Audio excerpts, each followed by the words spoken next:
Hello, आप सभी को गुड मॉर्निंग। तो आप सभी तैयार हो जाइए आज के टॉप 10 ऑब्जेक्टिव प्रश्नों का जवाब देने के लिए। तो मैं आप सभी के लिए 10 प्रश्न लेकर आया हूं और प्रत्येक प्रश्न के लिए 4 ऑप्शन होगा और उन ऑप्शन में से एक ज़रूर कोई ऑप्शन सही होगा तो आप उसे चुनेंगे और मैं आप सभी को उसमें से कौन सा ऑप्शन सही है ये भी बताते चलूँगा। लेकिन वीडियो के अंत में एक ऐसा प्रश्न दूंगा जिसमें 4 ऑप्शन तो होंगे, लेकिन उसमें से कौन सा ऑप्शन सही है ये मैं नहीं बताऊंगा, आप लोग उसे कमेंट करके बताएंगे और साथ में ये भी बताएंगे कि आपने 10 में कितना सही किया। ठीक है, तो यदि आप लोग इस चैनल को अभी तक सब्सक्राइब नहीं किए हैं तो प्लीज़ इसे सब्सक्राइब कर लीजिए और वीडियो को लाइक कर लीजिए। तो आइए क्लास को शुरू करते हैं। पहला प्रश्न है, फूल में नर प्रजनन अंग होता है। फूल में नर प्रजनन अंग होता है। ए पुंकेसर, बी अंडप, सी वर्तिकाग्र, डी वर्तिका। तो बहुत ही अच्छा क्वेश्चन है, परीक्षा की दृष्टि से बहुत ही इंपॉर्टेंट भी है ये प्रश्न। तो इसका ऑप्शन बी सही है, अंडप, यानी फूल के नर प्रजनन अंग को अंडप कहते हैं। इसे याद रखेंगे आप लोग। अगला प्रश्न, कौवक में पोषण की कौन सी विधि होती है। कौवक में पोषण की कौन सी विधि होती है। ए स्वपोषी, बी मृतजीवी, सी समभोजी, डी इनमें से कोई नहीं। तो आप लोग इसका सही ऑप्शन चुन लीजिए जल्दी से। अब इसका सही जवाब मिलाइए ऑप्शन बी, यानी मृतजीवी। यानी कौवक में जो पोषण की विधि होती है वो मृतजीवी पोषण होती है। ठीक है, यानी वो मृत वस्तुओं, पदार्थों या पेड़ पौधे या कुछ भी से वो अपना भोजन बनाते हैं कौवक। ठीक है। अगला प्रश्न, शुक्राणु का निर्माण होता है। शुक्राणु का निर्माण होता है। ए वृषण में, बी गर्भाशय में, सी अंडाशय में, डी इनमें से सभी में। तो ये भी प्रश्न बहुत इंपॉर्टेंट है और आप सभी को ज़रूर ये प्रश्न पता होगा। तो आप लोग अपना ऑप्शन चुन लीजिए और मिलाइए। अब ऑप्शन ए सही है, वृषण में। शुक्राणु का जो निर्माण होता है वो वृषण में होता है। ठीक है, और ये प्रश्न आप लोग जानते हैं कि शुक्राणु और वृषण किससे संबंधित है। नर से संबंधित है, यानी पुरुष वर्ग से संबंधित है। और गर्भाशय या अंडाशय किससे संबंधित है, तो ये नाड़ी यानी स्त्री, मादा से संबंधित है। ठीक है, इसे भी याद रखेंगे। अगला प्रश्न है, पराग कोश में होता है। पराग कोश में होता है। ए बाह्यदल, बी अंडाशय, सी अंडप, डी परागकण। तो पराग कोश में क्या पाया जाता है या क्या होता है ये बताना है आप लोग को। तो जल्दी से अपना ऑप्शन चुन लीजिए। इन चारों में कौन सही है आप लोग उसे चुन लीजिए। अब इसका सही जवाब मिलाइए। डी यानी परागकण, यानी पराग कोश में परागकण होता है। इसे याद रखेंगे लो आप लोग, पराग कोश में परागकण होता है। अगला प्रश्न, मानव में ऑटोसोम की संख्या होती है। मानव में ऑटोसोम की संख्या होती है। ए 22 जोड़ी, बी 23 जोड़ी, सी 11 जोड़ी, डी 24 जोड़ी। तो ऑटोसोम अंग्रेजी शब्द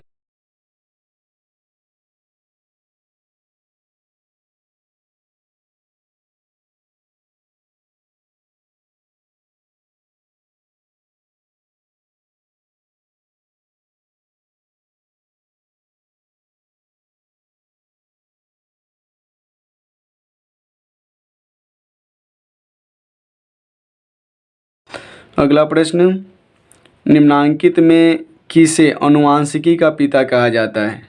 निम्नांकित में किसे अनुवांशिकी का पिता कहा जाता है। ए चार्ल्स डार्विन को, बी ग्रेगर जॉन मेंडल को, सी लामार्क को, डी वाइसमान को। तो इन चारों में कौन सही है जल्दी चुन लीजिए। इस प्रश्न के बारे में बता दें कि ये प्रश्न कई बार बिहार बोर्ड क्लास 10 में पूछा गया है और ये बार बार पूछे जाता है। बहुत ही अच्छा प्रश्न है। तो अब तक आप लोग प्रश्न का सही ऑप्शन चुन लिए होंगे। अब आप लोग मिला लीजिए। इसका ऑप्शन बी सही है, यानी Gregor John Mendel. Gregor John Mendel को अनुवांशिकी का पिता कहते हैं। और आपको मैं बता दूं कि ग्रेगर जॉन मेंडल जो थे एक पादरी थे जो चर्च में रहा करते थे और इन्होंने मटर के पौधे पर अनुवांशिकी की खोज की।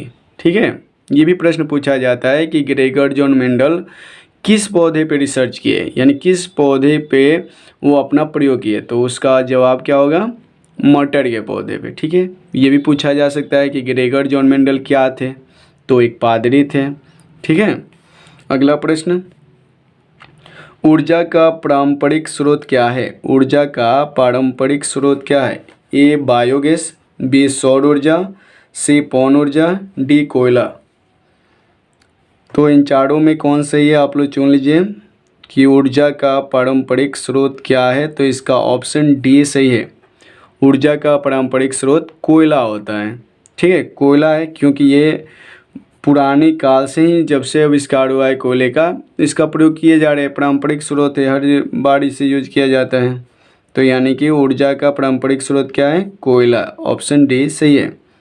अगला प्रश्न, CFC का पूरा नाम बताएं। CFC का पूरा नाम बताएं।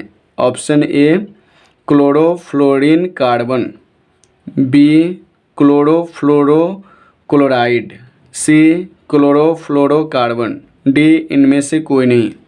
तो इन चारों ऑप्शन को ध्यान से देखिए और बताइए कि CFC का पूरा नाम कौन है इन चारों में।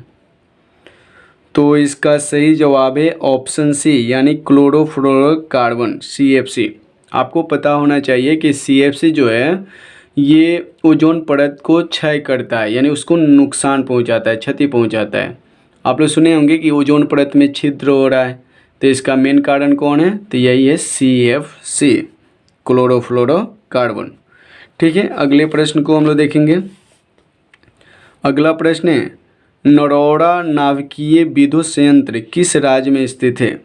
नरौरा नाभिकीय विद्युत संयंत्र किस राज्य में स्थित है? ए राजस्थान, बी महाराष्ट्र, सी उत्तर प्रदेश, डी गुजरात। तो इसमें कौन सा ऑप्शन सही है नरौरा नाभिकीय विद्युत संयंत्र के लिए, जल्दी चुन लीजिए। तो इसका ऑप्शन बी सही है, यानी महाराष्ट्र। महाराष्ट्र में नरौरा नाभिकीय विद्युत संयंत्र है। ठीक है, ये आप लोग याद रखेंगे।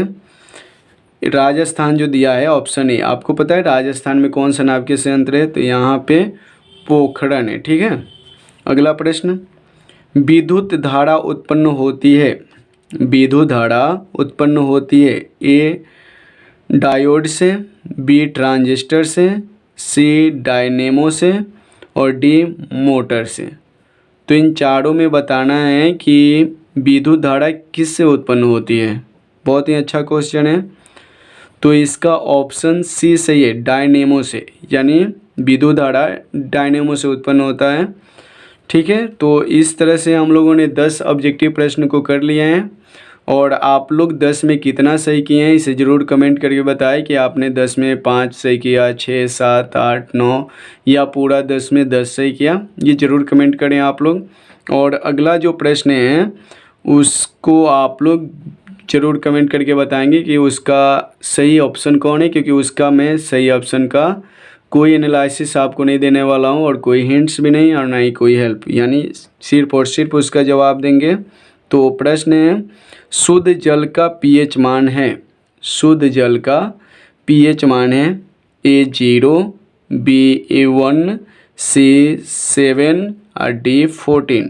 यानी आपको बताना है शुद्ध जल का pH मान है A में 0 है, B में 1 है, C में 7 है और D में 14। क्या होगा बताइए लोग। तो इसे भी आप लोग ज़रूर कमेंट करके बताइए कि कौन सा ऑप्शन सही है। तो इस तरह से आज की क्लास में हम लोग 10 ऑब्जेक्टिव और प्लस में एक गेसेस प्रश्न को कर लिए हैं।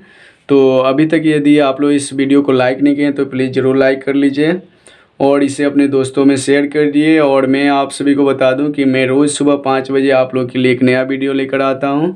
तो इस तरह से कोई भी वीडियो आप लोग मिस ना करें, हर वीडियो को देखें, क्योंकि कुछ ही दिनों में आपके पास बहुत ही भंडार होने वाला है ऑब्जेक्टिव प्रश्नों का। और मुझे लगता है कि आप सबकी ऑब्जेक्टिव जो प्रश्नों का भंडार है वो अच्छी संख्या में हो जाएंगे और आप उसकी अच्छी तैयारी कर लेंगे और आप लोगों को एक भी प्रश्न बिहार बोर्ड के एग्ज़ाम में नहीं छूटेगा, ये मेरा गारंटी है। और मैं चाहूँगा कि आप लोग जो भी ऑब्जेक्टिव प्रश्न देख रहे हैं इसका एक नोट्स बुक भी बना लें और उसको डेट वाइज डेट में जितना क्वेश्चन लिखवाया हूँ उसको ज़रूर लिखिए, ठीक है। और उसके बाद मैं इसके बाद एक टेस्ट सीरीज लाऊंगा जिसमें आप लोग से सिर्फ क्वेश्चन किए जाएंगे और आप लोग उसमें कितना सही कर रहे हैं आप मुझे कमेंट करके बताएंगे। तो वो सारा सीरीज बहुत ही जल्द आने वाला है। तो आज का क्लास यहीं समाप्त होता है। आप सभी को बहुत बहुत धन्यवाद।